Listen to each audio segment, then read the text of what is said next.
Во првите 100 дена од мандатот на градоначалникот Дејан Митевски, општина Аеродром реализираше повеќе проекти и мерки насочени кон подобрување на квалитетот на животот на граѓаните, со фокус на образованието, инфраструктурата, екологијата и поддршката за семејствата, информираат од локалната самоуправа. Од општината посочуваат дека е усвоен најголемиот и најкапитален буџет во незината историја, со што се обезбедени средства за реализација на проекти кои подолг период биле во фаза на планирање. Во областа на образованието отворена е нова училишна зграда на Општинското основно училиште Блаже Конески во населбата Мичурин, извршена е реконструкција на училишни објекти, започната е изградба на нова спортска сала. Со овие активности, како што се наведува, значително се подобрени условите за учениците и наставниот кадар. Општината информира дека Аеродром станала прва општина во државава која вовела системска селекција на пластичен отпад во домаќинствата.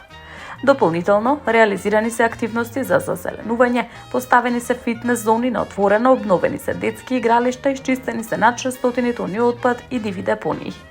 Во делот на инфраструктурата започна реконструкција на улицата Фрањо Клус, изградени се нови паркинг простори, засилени се и контролите на бучава и комуналниот ред, со цел подобрување на условите за живење.